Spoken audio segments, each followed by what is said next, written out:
what's up, guys? Welcome to the very first edition of Sunday Sit-Downs. I'm Grady. You honestly probably don't know who I am, and you probably know who he is if you clicked on this video. But I'm Grady Rains. I'm executive producer at NRG, and we're just going to do a series where every Sunday we're going to sit down with a different person from our org, learn more about them. It's going to be more of like an action-packed style interview, I think. It's going to be short, quick. We're going to get to all the good points. Watched a bunch of your other podcasts and stuff, so I'm going to compile a lot of the good stuff and then just leave out all the parts where people ask you to join 100 Thieves. So, okay, that works. That's perfect. All right, so this first segment is called homework. So this is premiering on Sunday nights. A lot of people are doing their homework, getting work ready. So we did our homework too on you. So I just have a few questions. Oh boy, I'm scared now. It's good. It should be good stuff. So before you were a Call of Duty champion, before you were Optic Scump, you were CV football freak. Yes. So tell us about that. You had a reign in Pee Wee Pony football. Yes. Tell us about just your dominance. Well, when I was growing up, I obviously played sports. I come from a family with a really heavy sports background. So, when I was growing up, I played football, baseball, and basketball. And I was the best at football by far. I was the running back. A lot of people always say I'm not fast or I can't run, but I was pretty quick. I don't know about now, But yeah, we went on a 5-6 year winning spree in ponies, peewees, which are basically first through fourth grade, fourth through sixth grade, stuff like that. Just different tiers if you guys don't know.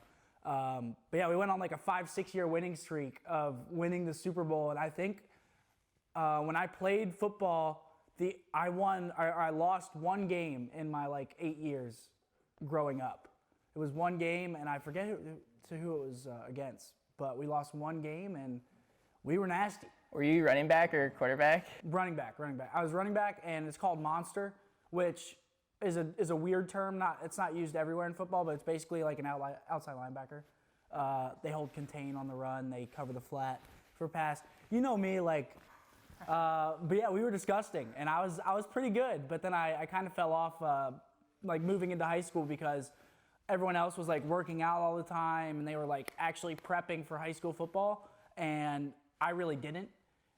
Because I was gaming and stuff so much, I would get home from football practice. I wouldn't go to the gym or anything, and I'd just go right into gaming. So, and then I got hurt my first year playing freshman football. So, it was a silver lining, and I'm kind of happy that I got hurt. I got hurt during practice and never played since then. So. Yeah, and your mom took you to the doctors, right? When you told her, so you came in, you were I want to be a full-time gamer. Yeah. And then she took you to the doctor's office? No, she didn't actually take me, but she was is something wrong with you? She was questioning my mental health at that time, and I was no, I'm perfectly fine. I've been doing this upstairs, because she would only come upstairs. She wouldn't really hang out upstairs. She would just come up whenever she made dinner. She would know I was gaming, so she would bring it up to me.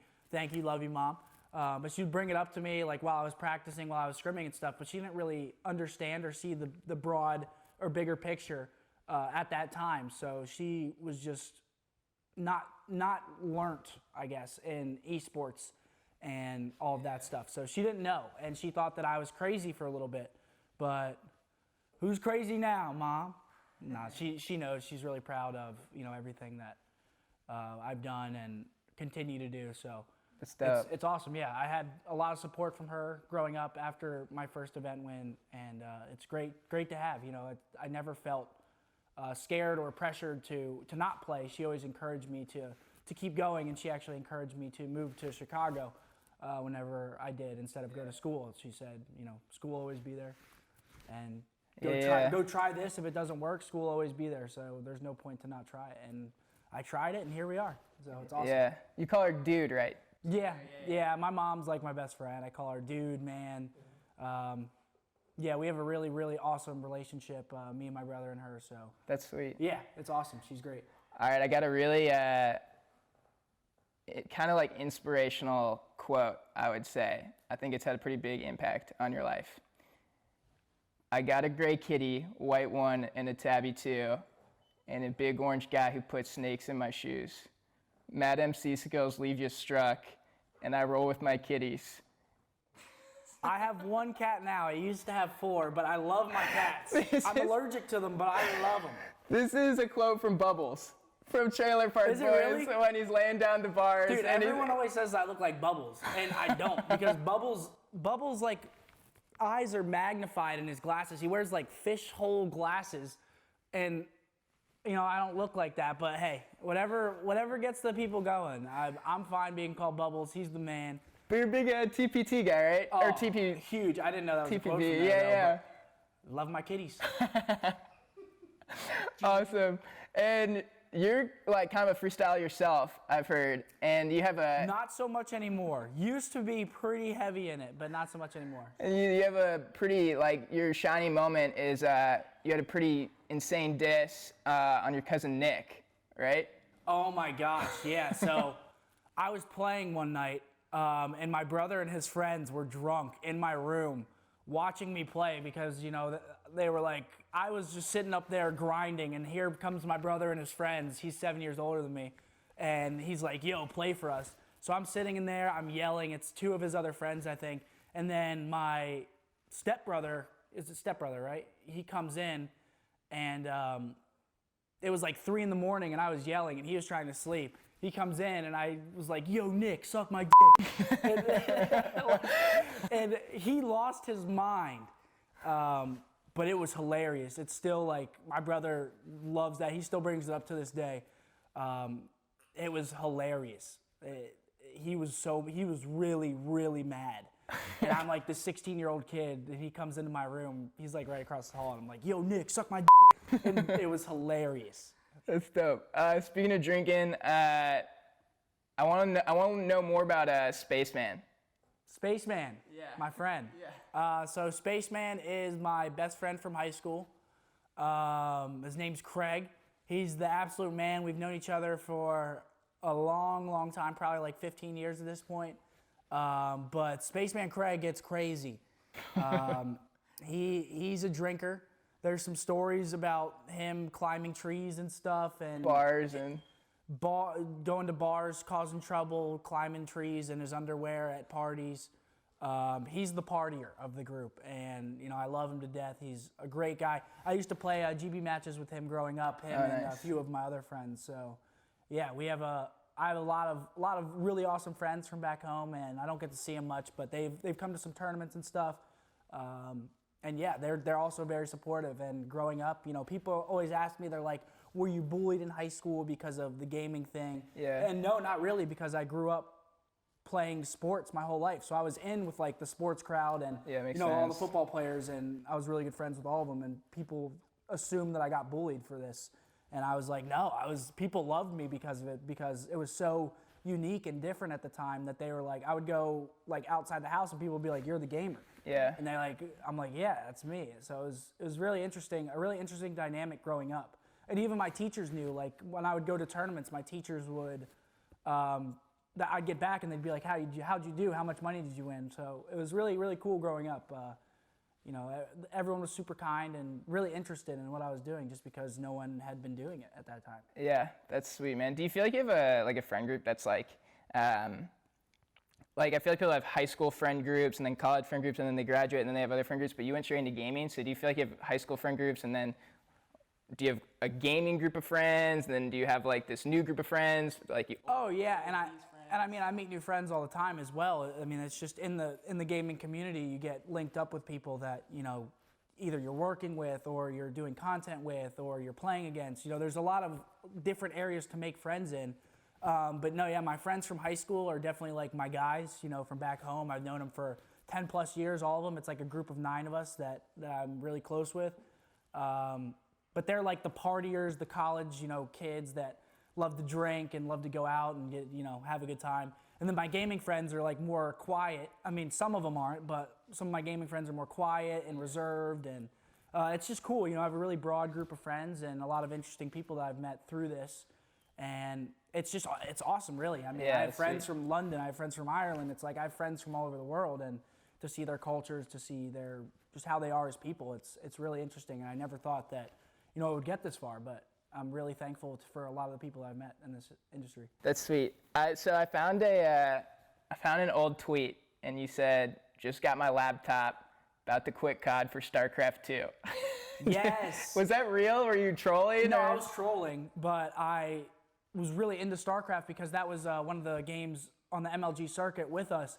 So I started playing it. I got an Alienware laptop, I'm pretty sure, and it was like 20 pounds. It was like this huge thing. So I'd travel with this thing. I think that's why I have back problems now. But yeah, I played Starcraft pretty religiously.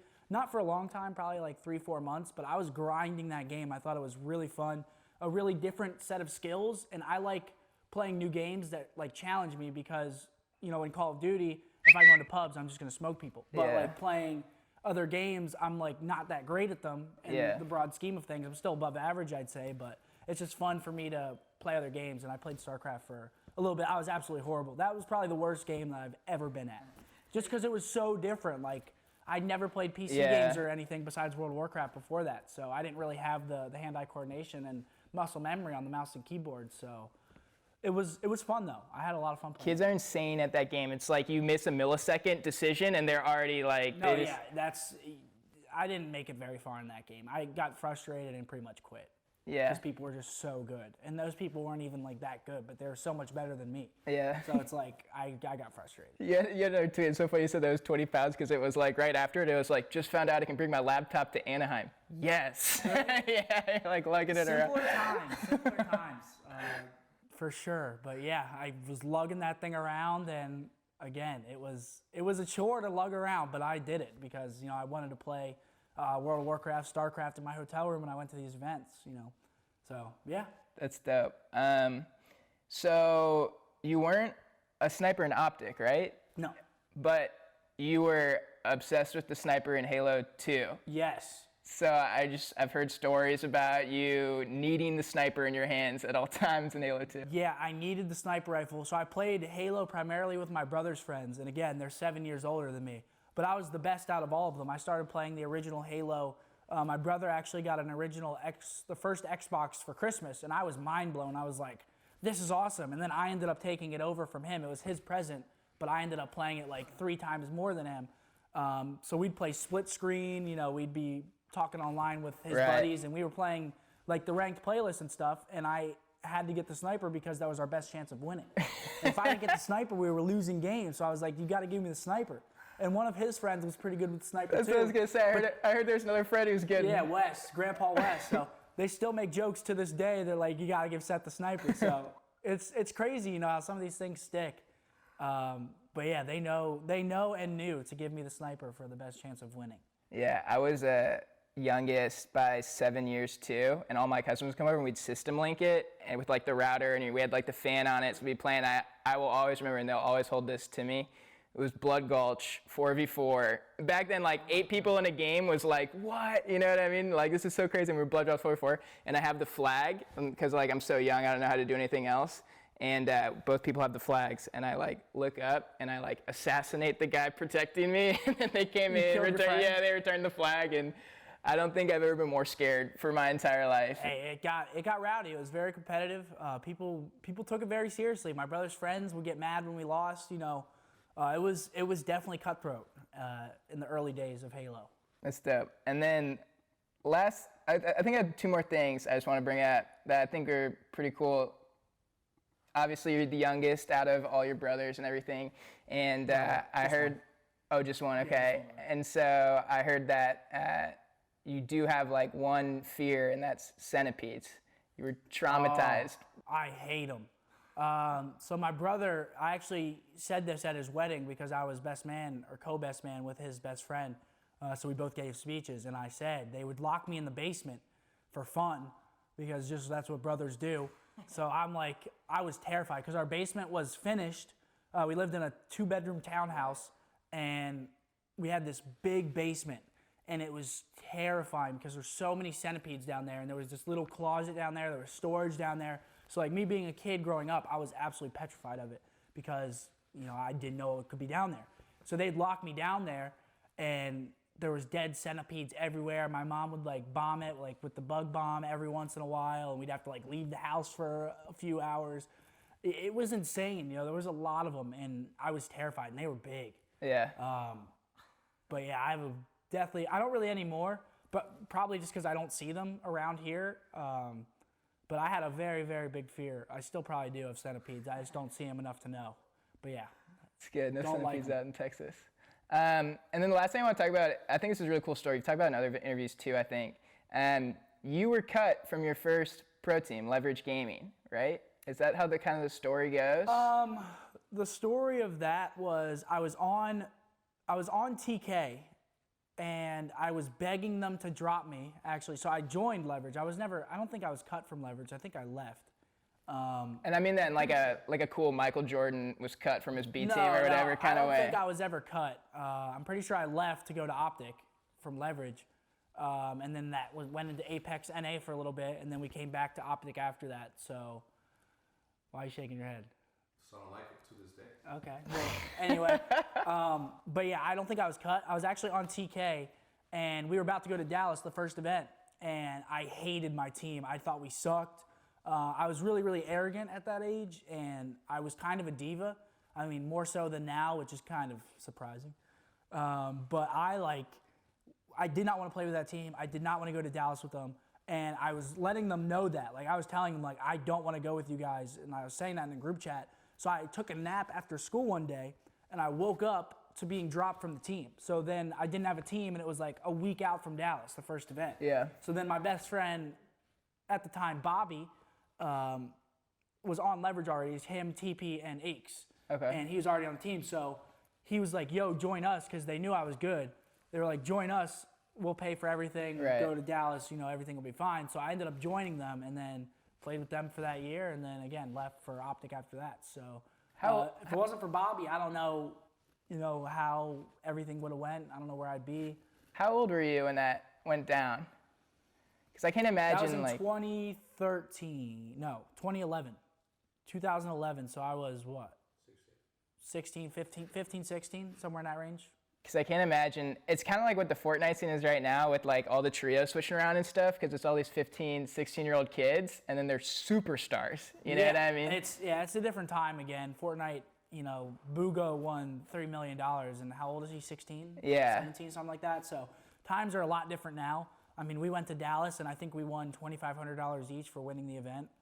And that was like, wow. Yeah. That was like insane, but now, it's definitely a different time. You tweeted in 2011, it was like 1K prize pool confirmed. Yes. Yeah, like I got hyped about that stuff. So I just loved competing. I didn't really start playing for the money or anything. Obviously, the career has turned into more of like a business kind of. But Right. yeah, at that time, I really didn't play for money. I played for the love of it. I absolutely fell in love with it, and it was like my life. It was what I did. It was what I had. And, Yeah. It's crazy that you're able to, like you said, like the ego is like a big part of like everyone in that scene. Again, that was for no money. Like Yeah. I wanted to win so bad, and I didn't want to play with them because I didn't think we had a good chance of winning. So I know. Imagine if you were Now getting it's- $3 million. And yeah, now it's like, oh, we're going to this event, we could win 100K each. I mean, in our terms, Yeah. not Fortnite, but like now there's like real money involved, and now it's more of a business, and like I want to play with you because I think we have the best chance of winning together. But back then it was like I want to play with you because like I need to win. Yeah. It was like I need to win, and yeah, that's how it all took place. It's That's crazy. dope. It's really crazy how far the scene has come and how far the eSport has come. Just in general, eSports in general, it's a completely different landscape for kids growing up now than it was back then. But it's a good thing to see it growing and evolving, and hopefully the sky's the limit, Yeah, I think I realized how big it was when we were first talking about like joining up and everything, and I didn't play Call of Duty much growing up. I was super into Halo, and then kind of took a break from video games, played a lot of FIFA, and then I got really into Fortnite. I create Fortnite content now. And then when someone said like, yeah, there's this kid Scump, and I looked you up and you had like 1 million Twitter followers, I was like, this space is so big. Yeah, Call of Duty's socials are very, very big. It's weird. Call of Duty, I mean, this is a lot from back in the day though, but Call of Duty's Twitter socials are huge. Right. But then you look at Fortnite, and Fortnite is more of Instagram socials Right. are huge. So it's like it's a different space because people love watching like the Fortnite clips and people doing like all the crazy builds and stuff. So it's a very, very different space just in general. And it's a different, what am I trying to, generation. It's a completely different generation of people. And it's different. All that's different. How you grow your brand and how you work your socials and stuff. So it's For sure. And that's the last time I'm going to bring up Fortnite so I don't get flamed in the comments of this video. It's the biggest game. All right, so we're going to move away from the past and into what's hot right now. So we're calling this segment the Skillet because this is where some people might get fried right now. So all right, let's go. I want to give you a chance to kind of like respond to some of the stuff that's going on in the community. First question. Yeah.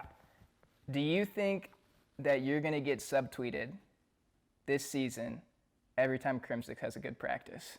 Oh, dude, I've gotten subtweeted already so many times, and it's warranted in a sense, like obviously it's like a bad breakup, but I have always kept shit close to the chest. I don't really tweet about like my problems. I don't really need the public to sit there and like white knight me and stuff. I don't need that. Like I don't need that, I guess, pity. Attention. I don't need the attention. Like I don't need affirmation. Affirmation, yeah. Like, dude, we won so many tournaments together, and me and Matt were the best statistically, and Damon was the dirty worker, and Krim, he did his part, obviously, but, we won him so much money in so many tournaments. And, obviously, again, he did his part, but, we were the ones that were really frying people. And I just don't get it, It was time to move on and let it be at that. Let it be in the past. Don't be... It's literally like high school drama. Yeah. And I'm past that at this point. That's why I don't respond on text. I respond verbally. I'll respond on stream to something that concerns me, but I'm not going to go on Twitter and sit there and nitpick stuff and try to I'm just not going to do that. I was actually going to ask you that because it's so funny because I see a lot of the elevation of that argument is just fans responding and people responding to fans it's if you have beef with me, fine. Try and beat me at the tournament. There's no need to sit here and try and play it out like an MMA fighter. You're not Conor McGregor, bro. We're playing Call of Duty at the end of the day. Talk to your girlfriend. It's that's what I do. I talk to Isabel. When I have problems, I sit here and I'm I can't believe this. I can't believe he's talking like this. I don't go on Twitter and ask people to sit there and, again, affirm what I've done or what I'm doing. It's just so it's childish. Call of Duty is still a very childish scene. And I think that, people want to see that WWE style of faking drama and creating storylines. People want to see that. And I get that. But it gets played out to a certain point. Right. It goes on for that long. It'd be draining too, I'm sure. Just leaking into personal relationships and whatnot. Oh, everyone does it. It's people will just drop bombs on you, and it's I'm asleep. What are you? Yeah. You sitting there subtweet me? I'm in there. I'm sleeping. I'm it's dumb. It's corny. It's played out, honestly. Yeah. And if he wants to do it, that's cool. But I just knowing at the end of the day that I can sit here and be happy with myself that I'm not stooping to that level of just childish stuff. Exactly. People can blame me for dropping whoever, but at a certain point, it's a business. I'm trying my best to win, and it wasn't working. We won one event in 2 years, and it is what it is. So be salty, don't be salty. It's up to you. I love it. Put it to rest. I want to give you one because I know it's so easy to be or not easy. It's hard to be mature and say I'm not going to respond to this. You know what I mean? But I have done it though. I'm not sitting here saying that I'm perfect in any sense of the word because I've definitely done it before. But I've tried to learn throughout all of my years of making mistakes, tweeting dumb things. I always try to take something from it and learn why it's not necessary and why it's it's just unneeded and it's just so unneeded. If you have a problem with someone, either come talk to them or don't say anything. Right. And try to beat them when you play them. It's that's how I've always looked at it. But yeah, I'm sorry. Go ahead. No, it's good. I just wanted to give you one chance because I know all the fans are going to want to just hear this. I bet you read this, but just one chance to defend yourself on this point because I think you'll want to. So Crimsic said Seth did the same thing in World War II, except he got top 24. He went -18 and we lost by 20 points. I wasn't the only one who cussed him on Sunday. In fact, the other people did. But at least we got third when we redacted his sheets. When he redacted mine, we got top 24. Yeah, I mean, I saw that tweet. I was gonna respond to it, and then again, I was like, I'm just feeding into exactly what he wants. And that's what I keep trying to tell people, like, on my stream. I'm like, you guys buying into this is exactly what he wants. He wants this drama. He wants this. It seems like he needs to be the villain again and the center of attention. And it's just, again, it's so corny. And it's like, dude, it's Call of Duty at the end of the day. This is good stuff. But no, I mean, I saw that, and I admitted openly. When I did bad at World War II Champs, I admitted that I did not play well. I was very, very unhappy with my personal performance. I told my teammates that. I was like, I'm so sorry I let you guys down. Like, I told them all that, and Octane still talks shit too. Like, move on. I messed up. I didn't play well. Like, it was one series of Call of Duty, and I played very bad. And what's it mean that when you do poorly, the team does poorly, and when they do poorly, the team doesn't do poorly? You know? I saw that argument. I think that's dumb. Yeah. It's a completely different thing. It moved to 5v5 last year, so it was 4v4 the year before that. So if one player did do bad, it was a lot more impactful than in 5v5. Because if one person does bad in 5v5, there's 4 other players as opposed to 3 other players in 4v4. So there's just more room for people to step up, I guess is what I'm saying, when someone's playing worse. So I don't think that argument is like that valid. Yeah, I don't think it's valid. But yeah, I mean, again, Championship Sunday is a lot more important than Thursday.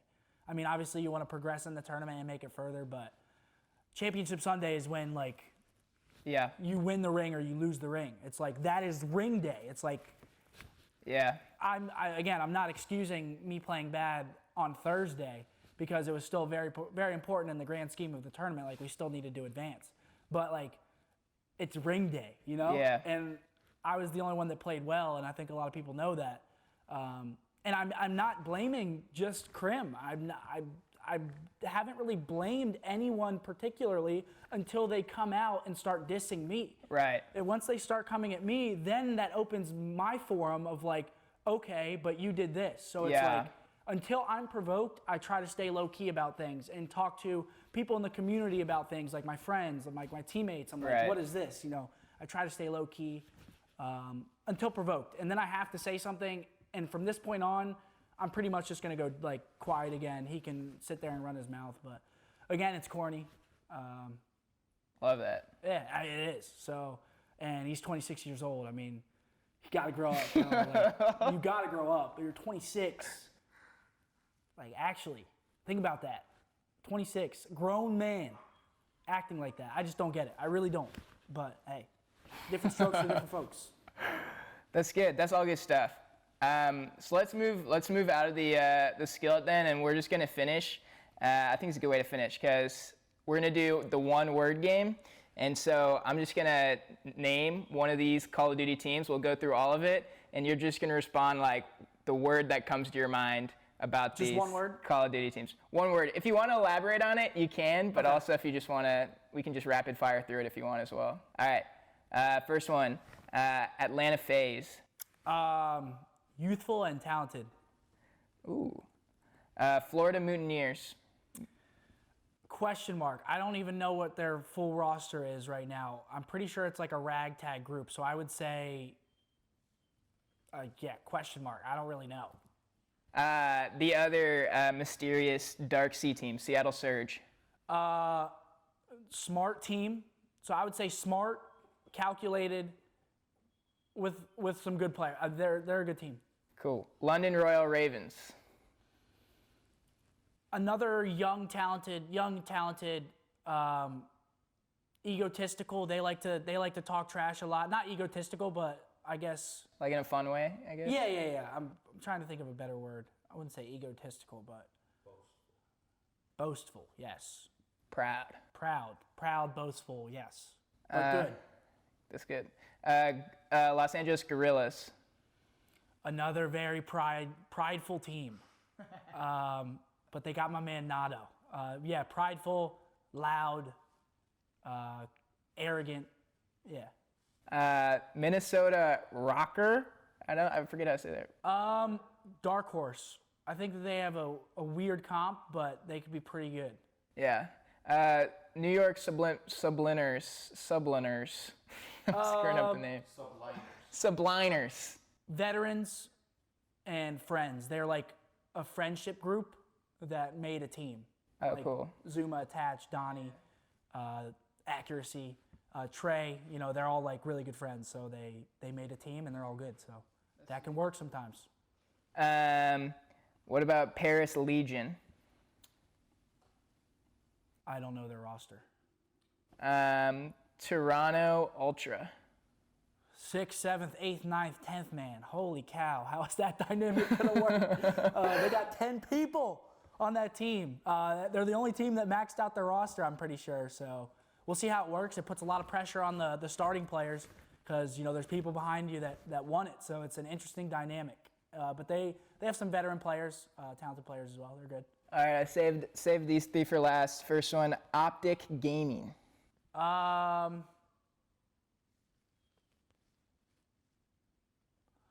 don't know. Like, boots on the ground superstars. They have Kenny and Austin and JCap, who are like really good boots on the ground players, and then Tej as well, and then Bruce, who played really good in World War II, but we haven't seen him like in a classic Call of Duty since then. So I think that they're a really good team. They've been struggling in practice right now, but I mean, they're a really good team on paper, and you know they're not to be doubted. They'll get better for sure. But they're gonna be good. Cool.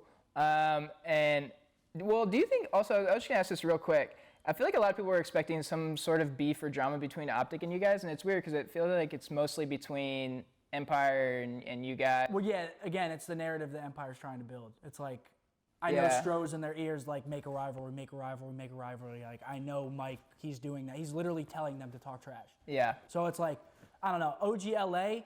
I mean, Bruce and Tej, I love them to death. Yeah. You know, I wanted to keep teaming with them, but unfortunately they decided to stay on OGLA. So, I mean, I love those kids, and I love Damon too. And I think everyone's on pretty good terms, besides Ian and the Empire. Yeah. Again, just because they want to start drama. Yeah, I'm excited to see that match. And that's the first match, Optic, Yeah, right? they play That'll be OGLA sweet. in Minnesota. That'll be sweet. And then two left, Empire. Arrogant, cocky, just little teenagers that are old men, like just flamboyant. Is that a good word for it? Yeah, well, yeah, perfect word. Yeah, they're just a lot of talk, and you know they're superstars or they're young kids, and they're gonna be nasty. And last one, Chicago Huntsmen.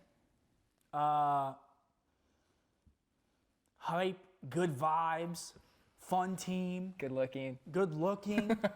I love my team right now. Obviously, you don't really know how you're going to mesh with your team when adversity hits, because that's like the telltale sign of how good your team can actually be. You know, during the honeymoon stage, everyone's going to be like, I love you guys. New team, you know, you want to get off on a good start. So, I mean, we'll see. I love the team. Everyone wants to improve, and everyone wants to win. So I'm really excited to play with this team. And I got Matt back, so hopefully we can do some things with that. Dope. Awesome. Well, that's the end of the first Sunday Sit Down. Thanks for being the first guest, bro. I appreciate it. No problem. This is going to be awesome. Yeah, so, people are going to love it. So super stoked. Make sure you guys subscribe to the NRG channel. We'll be posting all of the Sunday sit-downs. Let us know who you want us to sit down with next. It's not just going to be Call of Duty players. We can also do co-CEOs. We can do Fortnite guys. We can do the Rocket League team. We got a really awesome Apex roster, Clash. We have all sorts of games, the TST guys. So let us know who you want us to be interviewing on here, and we will see you next Sunday. Later.